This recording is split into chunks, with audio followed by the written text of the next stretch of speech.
ఈ చదువున్నటువంటి వాక్య భాగాన్ని మాత్రం సొంతగా రచించలేదు. ఆయన దావీదు రాసినటువంటి 40వ కీర్తన నుండి ఆ యొక్క భాగాన్ని ఎత్తి ఇక్కడ రాస్తున్నాడు. ఎందుకు అలా రాస్తున్నాడు అంటే ఆయన యూదా క్రైస్తవులందరికీ కూడా జంతు బలులు మంచివి కాదు అని ఆయన చెప్తూ ఉన్నప్పుడు ఆయనకు తోచినటువంటి వాక్య భాగమైనటువంటి 40వ దావీదు కీర్తనను ఆయన ఇక్కడ ఎత్తి రాసినట్టుగా మనం అర్థం చేసుకోవచ్చు. అయితే బలికన్నా విధేయకమిన్నా అని నిరూపించడానికి పౌలు గారు ప్రయత్నం చేస్తారు. మరి మనం కూడా ఆ యొక్క ధ్యానాన్ని అర్థం చేసుకోవడానికి ప్రయత్నం చేస్తాము. విధేయకమిన్నా అని అన్నప్పుడు బలి ఏంటో మనకు తెలిసిందాలి. బలి అంటే ఏంటి, అసలు బలులు ఎందుకు, బలులు ఎన్ని రకాలుగా ఉన్నాయి అనేది మనము ముందుగా తెలుసుకోవాలి. బలి అంటే మామూలుగా మన హిందూ దేశంలో అనే దేశంలో ఉంటున్నాం కాబట్టి బలి అంటే జంతువులను బలి ఇవ్వడం అని మనందరికీ తెలుసు. అయితే ఇంగ్లీష్లో దీని అర్థం ఏంటప్ప అని నేను ఇంగ్లీష్ బైబిల్ చూసినప్పుడు ఆఫరింగ్స్ అని ఉన్నాయి. ఆఫరింగ్స్ అంటే అర్పణలు. అర్పణలు అంటే మన భాషలో చెప్పుకోవాలంటే కానుకలు. మన కానుకలు ఎందుకు ఇస్తామండి? దేవుని పరిచర్య కొరకు, దేవుని సేవ కొరకు, సేవకుల కొరకు, సేవకుల కుటుంబాల కొరకు, మరి మన సంఘ అభివృద్ధి కొరకు మనము కానుకలను అర్పిస్తూ ఉంటాం. అయితే ఇక్కడ దేవుడైనటువంటి యెహోవా దేవుడు నిర్గమకాండము 20వ అధ్యాయము 24వ వచనంలో ఒక మాట మాట్లాడుతున్నాడు చూడండి. నిర్గమకాండము 20వ అధ్యాయము 24వ వచనంలో, మంటి బలిపీఠమును నా కొరకు చేసి దాని మీద నీ దహన బలులను, సమాధాన బలులను, నీ గొర్రెలను, నీ ఎద్దులను అర్పించవలెను అని దేవుడైనటువంటి యెహోవా అలనాడు యూదులకు, ఇశ్రాయేలీయులకు ఆయనే ఆజ్ఞాపించినాడు. మంటి బలిపీఠమును కట్టాలి అంట. తర్వాత లేవియాకాండము 1వ అధ్యాయం నుంచి 6వ అధ్యాయం వరకు మనం గమనించినట్లయితే అక్కడ 5 రకాల బలులను చెప్తూ ఆ బలులు ఎవరు అర్పించాలి, ఎలా అర్పించాలి, ఎందుకు అర్పించాలి అని చాలా స్పష్టంగా తెలుపబడతాయి మోషే ద్వారా. దేవుడైనటువంటి యెహోవా మోషే ద్వారా బలులకు ఏ విధంగా అర్పించాలో చాలా స్పష్టంగా సూటిగా చెప్పాడు. అయితే ఈ బలులు ఏవేవి అని మనం ఒకసారి ఆలోచించినట్లయితే మొట్టమొదటిది దహన బలి. దీన్నే హోమ బలి అని కూడా అంటారు. ఇది లేవియాకాండము 1వ అధ్యాయము 3వ వచనంలో అయితే ఆయన ఏమంటున్నాడంటే దహన బలిని ఎలా అర్పించాలో చెప్తూ ఉంటున్నాడు చూడండి. లేవియాకాండము 1వ అధ్యాయము 3వ వచనంలో, గోవులలోనిదైతే నిర్దోషమైన మగదానిని తీసుకొని రావాలను అని అక్కడ చెప్తా అన్నాడు. గోవులలోనైతే నిర్దోషమైన మగదానిని దహన బలిగా అర్పించాలి. తర్వాత 6వ వచనంలో అయితే గొర్రె మేకలలోనైతే మగదే కానీ ఆడదే కానీ నిర్దోషమైన దానిని అర్పించాలి అని చెప్తా అంటున్నాడు. అది దహన బలి గురించినటువంటి 1వ అధ్యాయము 3వ వచనంలో, దహన బలి రూపంగా అర్పించినది గోవులలోనిదైన యెడల నిర్దోషమైన మగదానిని తీసుకొని రావాలని అని అక్కడ సెలవిచ్చినాడు. 10వ వచనంలో, గొర్రెల యొక్క కానీ మేకల యొక్క కానీ మందలోనిదైన యెడల అతడు నిర్దోషమైన మగదానిని తీసుకొని రావాలని అన్నాడు. 14వ వచనంలో, దహన బలిగా అర్పించినది పక్షి జాతులైన యెడల తెల్ల గుబ్బల నుండి కానీ పావురపు పిల్లల నుండి కానీ తేవలేను అని దహన బలి గురించి చాలా స్పష్టంగా మాట్లాడుతున్నాడు. రెండవదిగా మనం గమనించినట్లయితే నైవేద్య బలి. ఇది లేవియాకాండము 2వ అధ్యాయంలో 1వ వచనంలో రాయబడింది. ఏంటంటే అది ఒకడు యెహోవాకు నైవేద్యం చేయనప్పుడు అతడు అర్పించినది గోధుమ పిండిదై ఉండవలెను. అతడు దాని మీద నూనె పోసి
అర్పించాలి, బలిపీఠాన్ని కట్టాలి, అందున ఆ బలులు యాజకులు మాత్రమే అర్పించాలని చాలా స్పష్టంగా ఆయన అలనాడు మోషే ద్వారా ఇశ్రాయేలీయులకు లేదా యూదులకు సెలవిచ్చినాడు. అయితే మనం చదవబడినటువంటి హెబ్రీ పత్రికలో కానీ 40వ దావీదు కీర్తనలో కానీ ఏమంటున్నాడు? 10వ వచనం 5వ వచనంలో 10వ అధ్యాయము 5వ వచనంలో ఏమంటాడు? బలియు అర్పణలు నీవు కోరలేదు అంటున్నాడు. బలులు అర్పించండి అని దేవుడే చెప్పినాడు. ఇక్కడ మాత్రము హెబ్రీ పత్రికలో చెప్పినాడు. 40వ దావీదు కీర్తన చూద్దాం మనము.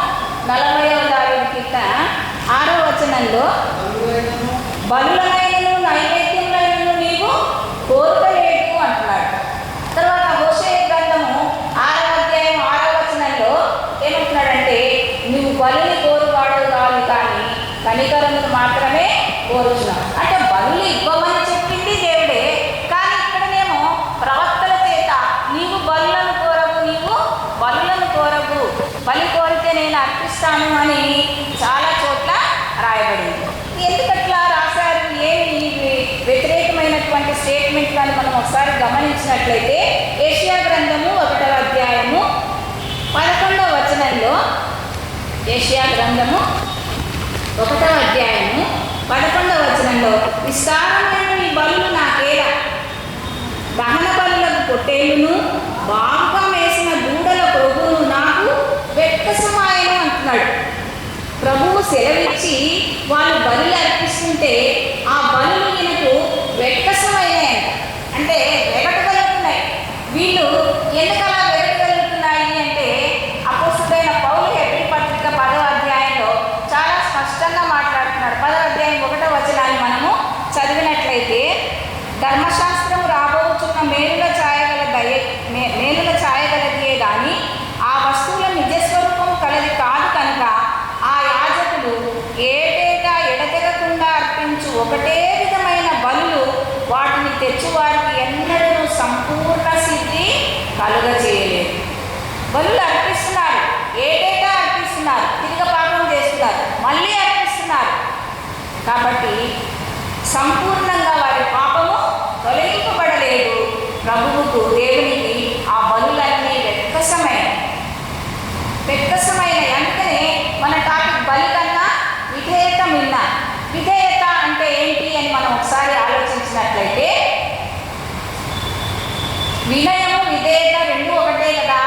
ఏంటి అని నేను చాలా సెర్చ్ చేస్తే విధేయత అనగా దేవుని వాక్కుకు చిత్తానికి లోబడి జీవించడం, వినయమేమో తగ్గించుకొని జీవించడం, గర్వాన్ని విడిచిపెట్టి, విధేయతనేమో ఆయన చిత్తానికి లోబడి జీవించడాన్ని విధేయత అని అంటారు. అందుకనే దావీదు భక్తుడు 40వ కీర్తనలో మరి మనం చదువుతున్నటువంటి వాక్య భాగంలో 8వ వచనాన్ని మనం గమనించినట్లయితే దేవా నీ చిత్తము నెరవేర్చుట నాకు సంతోషము అంటున్నాడు.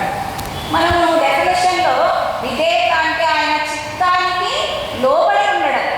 సో ఆయన చిత్తాన్ని నెరవేర్చడానికి యేసు ప్రభుల వారు ఇక్కడ మాట్లాడుతున్నాడు. దావీదు ద్వారా ఆయన రచించినటువంటి 40వ కీర్తన ద్వారా యేసు ప్రభుల వారు మాట్లాడుతున్నాడు. ఏమంట? దేవా నీ చిత్తము నెరవేర్చుట నాకు సంతోషము అని ఆయన చెప్తున్నాడు. అదే భాగాన్ని మనకు హెబ్రీ గ్రంథకర్త కూడా అక్కడ హెబ్రీ పత్రిక 10వ అధ్యాయంలో 7వ వచనాన్ని చూడండి. అప్పుడు నేను గ్రంథపు చుట్టలో నన్ను గూర్చి రాయబడిన ప్రకారము దేవా నీ చిత్తము నెరవేర్చుటకు ఇదిగో నేను వచ్చి ఉన్నాను.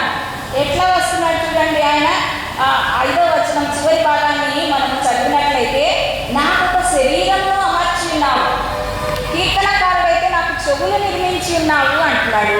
అదే మాటను అపోస్తుడైన పౌలు నాకు ఒక శరీరమును నిర్మించి ఉన్నావు. శరీరం అంటే శరీరంలో చాలా పార్ట్స్ ఉన్నాయి కదా, కన్ను, ముక్కు, చెవులు, నోరు అన్నీ ఉన్నాయి. ఇవన్నీ ఇస్తే నేను ఎంత అందంగా ఉన్నామని మనము విరవిస్తాం. కానీ ప్రభువు ఏం చేస్తున్నాడు? నీవు నాకు ఒక శరీరమును ఇచ్చినావు, ఈ శరీరం ద్వారా నేను ఏం చేస్తున్నానంటే నీ చిత్తాన్ని నెరవేరుస్తున్నాను. నీ చిత్తాన్ని నేను నెరవేరుస్తాను. నీ చిత్తాన్ని నెరవేర్చడానికి నేను వచ్చినాను. నా గురించి నువ్వు గ్రంథం చుట్టలో రాసిన విధంగా గ్రంథం చుట్ట అంటే ఇక్కడ ధర్మశాస్త్రం, పాత నిబంధన గ్రంథం. పాత నిబంధన గ్రంథంలో మెస్సయాని గురించి పలువురు ప్రవక్తలు ప్రవచిస్తూ వచ్చారు. ఆ ప్రవచనానుసారంగా ఆయన ఈ బలుల ద్వారా సంపూర్ణ సిద్ధి కలగలేదు కాబట్టి ఆ బలుల ద్వారా కలగనటువంటి సమాధానాన్ని, పాపక్షమాపణను కలిగజేయడానికి యేసు ప్రభుల వారు ఈ లోకానికి ఆయన వచ్చాడు. విధేయతకు మారు పేరు యేసు ప్రభు. యేసు ప్రభువు మరి ఎక్కడ గమనించినా కానీ విధేయత ఈక్వల్ టు యేసు ప్రభువు, యేసు ప్రభువు ఈక్వల్ టు విధేయత. అందుకనే మనము బలి కన్నా విధేయత మిన్న. ఆ బలులు ఎట్లా అర్పిస్తున్నాడు చూడండి. ఎబ్రీ పత్రిక 10వ అధ్యాయము 4వ వచనం నుంచి మనం చదివినట్లయితే, ఏదైనా ఎట్ల ఎక్కయు మేకల ఎక్కయు రక్తము పాపములను తీసివేయుట అసాధ్యం. మరి ఎట్లా పాపులమైనటువంటి మనము పరిశుద్ధుడైనటువంటి దేవుణ్ణి సమీపించాలి అన్నా, ఆయనతో సమాధానంగా ఉండాలన్నా మన పాపములు మనము తీసివేసుకోవాలి. అవి జంతు బలుల ద్వారా, పక్షుల ద్వారా వారి వారి పాప తీవ్రతను బట్టి పక్షులను, జంతువులను, గువ్వలను అర్పించేవారు. కానీ అవన్నీ ప్రభువుల వారికి వెక్కసమైనవి. మరి మనం దేవుని చేరాలంటే, మన పాపం పోవాలంటే మన కొరకు విధేయులైనటువంటి యేసు ప్రభుల వారు తన పరలోకాన్ని విడిచి ఈ లోకానికి వచ్చి తండ్రి చిత్తాన్ని నెరవేరుస్తున్నాడు. ఏంటి తండ్రి చిత్తము? మనందరి పాప పరిహారమే. మనమందరం శుద్ధీకరించబడి, అంటే ఆదాము మొదలుకొని చేసినటువంటి పాపం పుట్టి మన పాపమే కాదు, మన పూర్వీకుల పాపము, మన పాపాలు, మన రాబోయే తరం యొక్క పాపాలన్నీ కూడా తీసివేయడానికి ఆయన ఈ లోకంలో విధేయుడుగా జన్మించినాడు. ఎలా విధేయత చూపాడు అని మనం ఆయనను ఒకసారి గమనించినట్లయితే, ఫిలిప్పీ పత్రిక 2వ అధ్యాయము 6వ వచనం నుంచి మనం గమనిస్తే, ఫిలిప్పీ పత్రిక 2వ అధ్యాయము 6వ వచనం నుంచి మనం గమనించినట్లయితే, దేవుని స్వరూపము కలిగిన వాడై ఉండి, ఎవరు? విధేయుడైనటువంటి యేసు ప్రభుల వారు త్రిత్వంలో ఒకరాయన, తండ్రి అయిన దేవుడు, కుమారుడైన దేవుడు, పరిశుద్ధాత్ముడైన దేవుడు. ఆయన దేవుని స్వరూపము కలిగిన వాడై ఉండి దేవునితో సమానంగా ఉంట విడిచిపెట్టకూడని వాక్యమని ఎంచుకునకుండా ఆయన ఏం చేసినాడు? మనుష్యుల పోలికగా పుట్టి దాసుని స్వరూపమును ధరించుకొని తను తాను రిక్తునిగా చేసుకున్నాడు. రిక్తునిగా అంటే ఏమి లేనివాడుగా. ఆయన సర్వసంపదలు యుక్తమైనటువంటి దేవుడు, కానీ ఈ లోకంలో ఒక దాసునిగా, ఏమీ లేనివాడిగా, రిక్తునిగా తనను తాను చేసుకున్నాడు. అంతేకాకుండా 8వ వచనాన్ని మనం చదివితే, మరియు ఆయన ఆకారమందు మనుష్యుడిగా కనబడి మరణం పొందినంతగా, అనగా శిలువ మరణం పొందినంతగా విధేయత చూపిన వాడై తన్ను తాను తగ్గించుకోలేము. విధేయత కదా, విధేయత మిన్న మన టాపిక్. తన్ను తాను శిలువ మరణం పొందినంతగా విధేయత చూపుతున్నాడు. శిలువ మరణము అంటే చాలా భయంకరమైనటువంటి శిక్ష.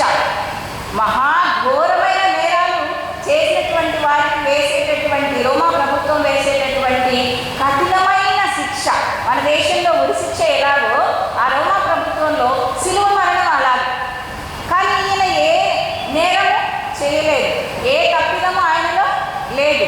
అయినప్పటికీ ఆయన శిలువ మరణం పొందినంతగా తగ్గించుకున్నాడు. అది విధేయత. విధేయత అంటే మనమైతే ముందు ఏదో ఒక మంచి మూడ్లో ఉన్నప్పుడు ఒప్పుకోవచ్చు, సరే నేను వస్తాను, నేను చేస్తానని.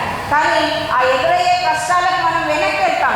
కానీ ప్రభువుల వారైతే మనందరి పాపముల నిమిత్తము, మనందరినీ తండ్రికి సమాధానపరచడం కొరకని ఆయన తను తాను తగ్గించుకొని శిలువ మరణము పొందినంతగా విధేయత చూపుతున్నాడు. శిలువ మరణము యెషయా గ్రంథము 53వ అధ్యాయాన్ని మనము గమనించినట్లయితే 5వ వచనంలో, మన అతిక్రమ క్రియలను బట్టి అతడు గాయపరచబడెను, మన దోషములను బట్టి నలుగగొట్టబడెను, మన సమాధానార్థమైన శిక్ష అతని మీద పడెను. చూడండి, మన కొరకు ఆయన ఎందుకు విధేయత చూపినాడు? నీ కొరకు, నా కొరకు, లోకులందరి కొరకు ఆయన విధేయత చూపినాడు.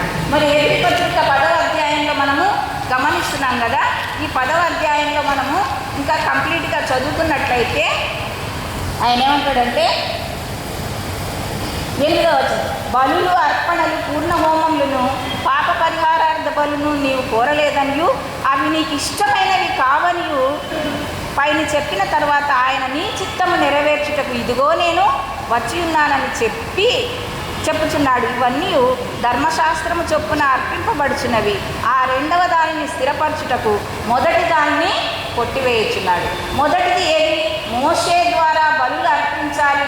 దహన బలి, నైవేద్య బలి, సమాధాన బలి, అపరాధ పరిహారార్థ బలి, పాప పరిహారార్థ బలి, ఇవన్నీ కూడా మొదటి నిబంధన. ఇవి ఈయన కొట్టివేస్తున్నాడు.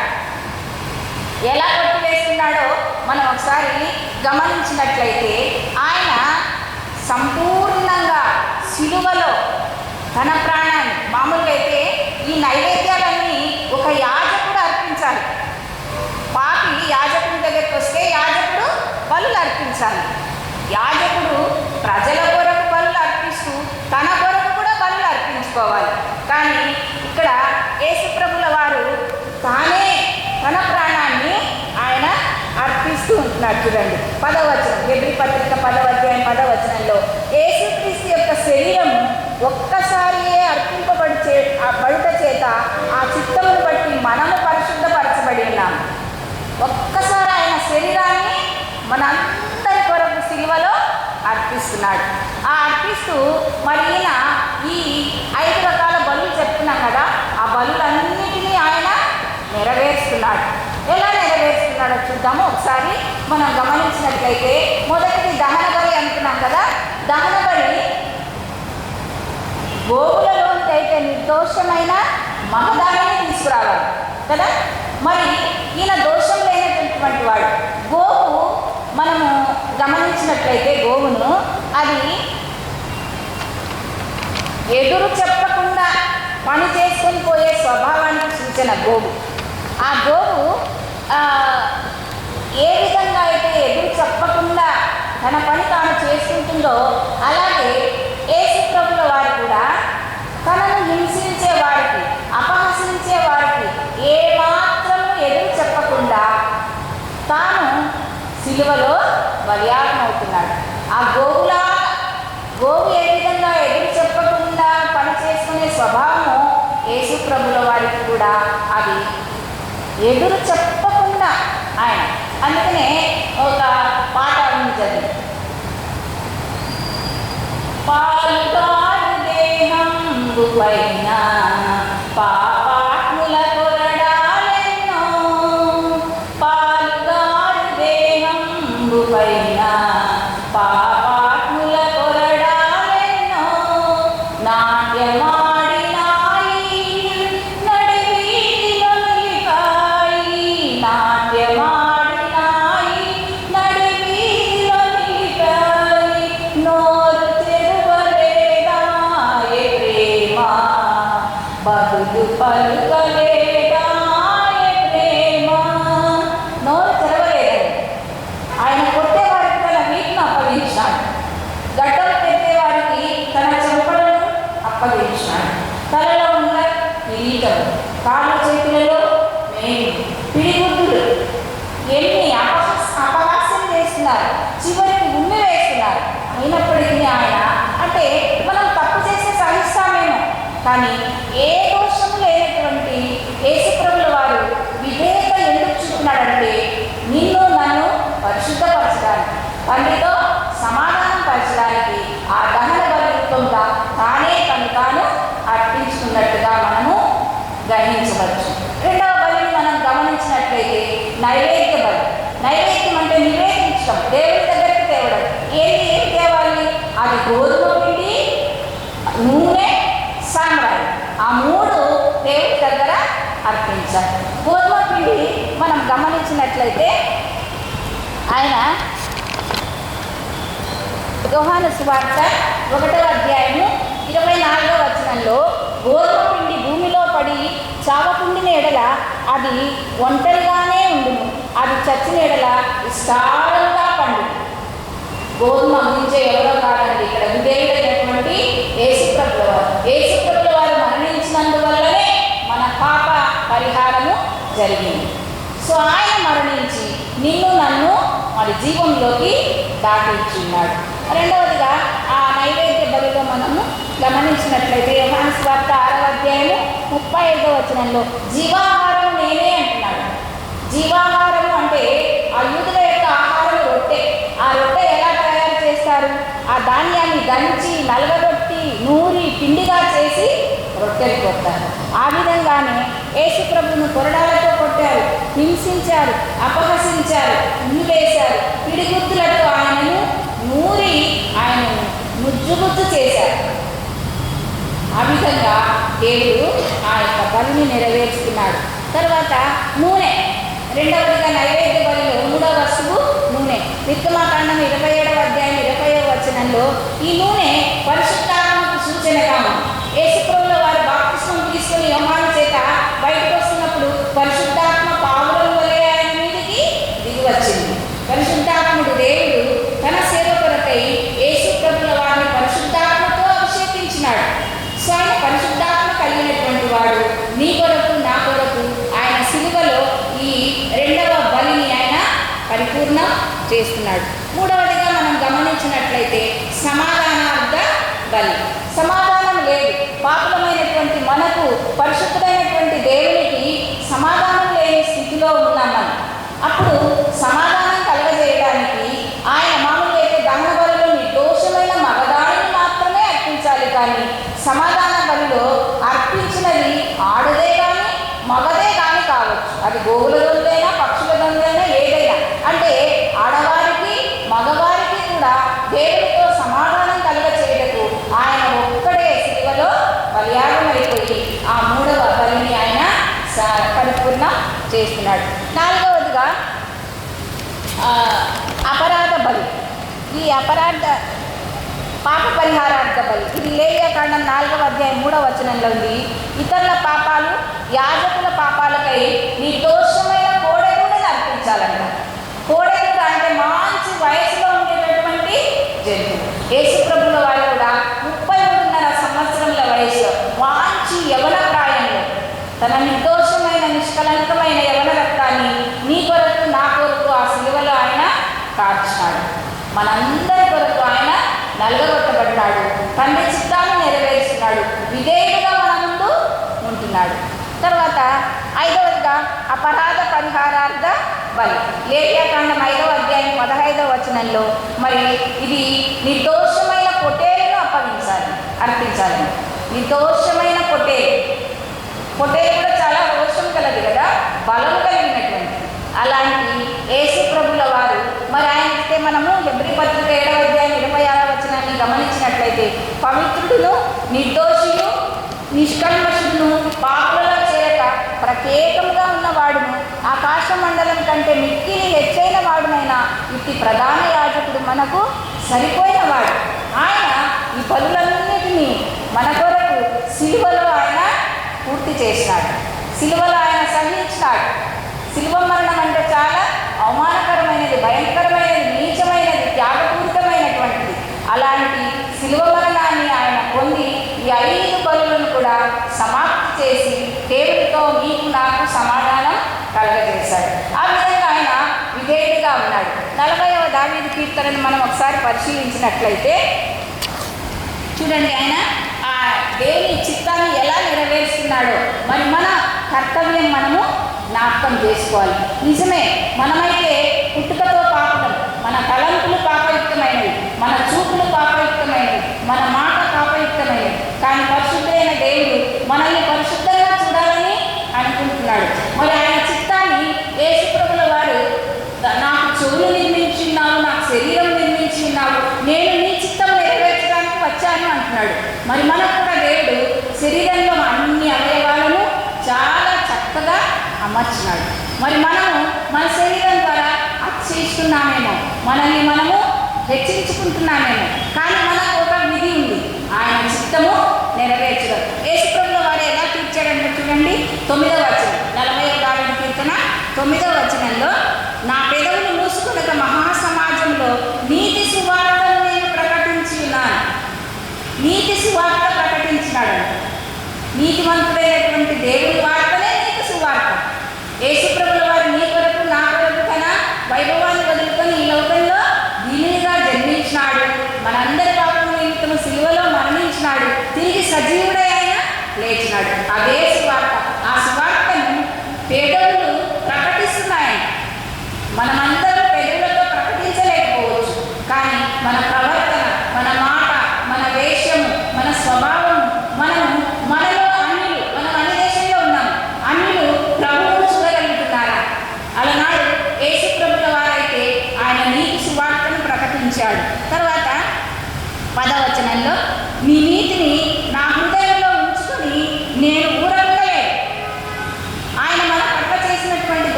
ఉంటుందా? ఆయన ఊరకుండలేదంట ఆయన పెదవులు. అదే పనిగా దేవుడి యొక్క నీతిని ఆయన చెప్తున్నాడంట. నీ సత్యమును నీ రక్షణను నేను వెల్లడి చేసి ఉన్నాను. అవును, నేనైతే పాపని, నా పాపాలన్నీ నేను నీ కుమారుడైన యేసుప్రభుల వారిని సిలువలో మరణింపచేసి నన్ను నిరపరాధులుగా చేసినావు అని మన రక్షణ వార్తను గురించి మనం వెల్లడిపరిచే వాళ్ళంగా ఉండాలి.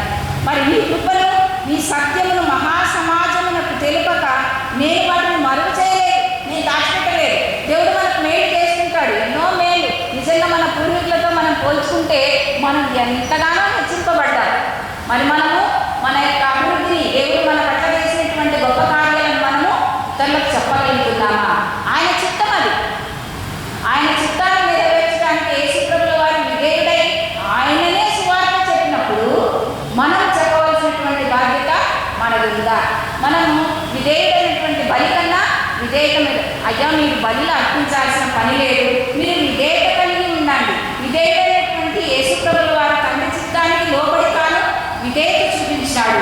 మరి అదే విధేయుడైనటువంటి యేసుప్రభుల వారు నిన్ను నన్ను విధేయత కోరుతున్నాడు. ఏమని? ఆయన చూడండి, మొదటి సమూయేలు గ్రంథము 15వ అధ్యాయము 24వ వచనంలో ఒక మాట రాయబడింది. సమూయేలు సౌలుతో మాట్లాడుతున్నటువంటి మాట. 22వ వచనం, అందుకు సమూయేలు తాను సెలవిచ్చిన ఆజ్ఞను ఒకడు గైకొనుట వలన యెహోవా సంతోషించున్నట్లు ఒకడు దహన బలులను అర్పించుట వలన ఆయన సంతోషించునా?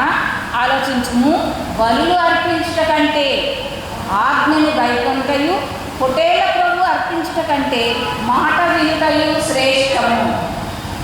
యేసుప్రభుల వారు ఈ లోకంలో మరి శిలువ కార్యాన్ని సంపూర్తి చేసి ఆయన 3వ దినం మృత్యుంజయుడై పునరుద్ధానుడై లేచి ఆరోహణమయ్యే సందర్భంలో శిష్యులతో అతడి ప్రజలతో మార్క్స్ వార్త 16వ వచనంలో ఏమంటున్నాడు? మీరు సర్వలోకమునకు వెళ్ళి సర్వ సృష్టికి సువార్తను ప్రకటించండి, సమస్త జనులను శిష్యులుగా చేయండి అంటున్నాడు. అది ఆయన మాట, ఆయన ఆజ్ఞ. మరి మనం పాటిస్తున్నామా? యేసుప్రభువును ముందు మనం ఎరుగుతున్నామా?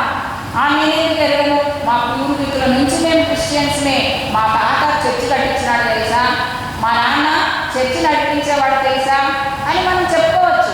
నిజమే, మనకు తెలుసు.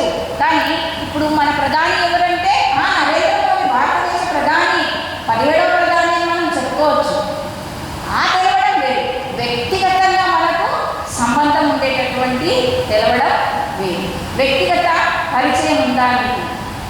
ప్రభుతో నీ పరిచయం ఎలా ఉంది? ప్రభుతో నీ పరిచయం ఎలా ఉంటే నీ ప్రవర్తన, నా ప్రవర్తన ఎలా ఉందో మనము పరిశీలించుకోవాలి. మనం పనిచేసే చోట, అన్ని బిడ్డల మధ్య, సంఘం మధ్య మనం ఎలా ఉండాలి? ప్రభు మనకు మార్గదర్శకుడు.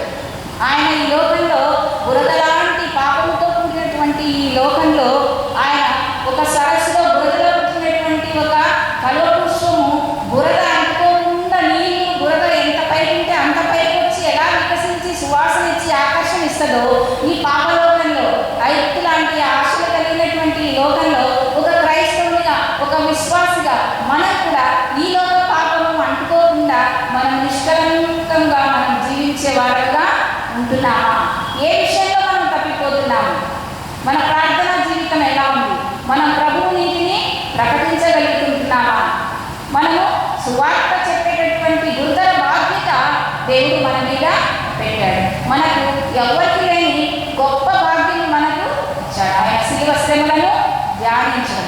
40 దినాలు ఒక వ్రతంలాగా మనము దీన్ని ధ్యానిస్తున్నాము.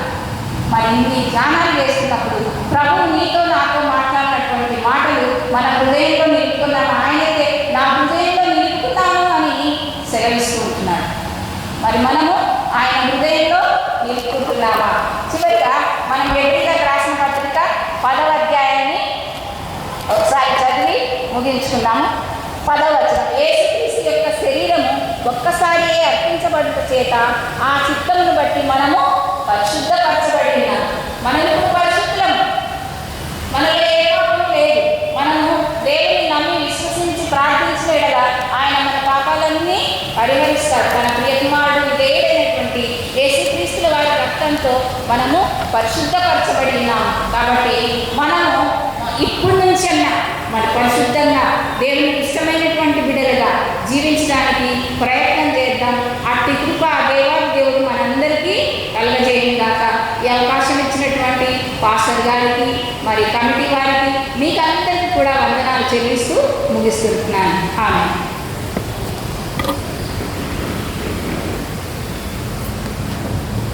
మేడం గారు ఎంతో చక్కగా వాక్యాన్ని మనకు అందించినారు కదా.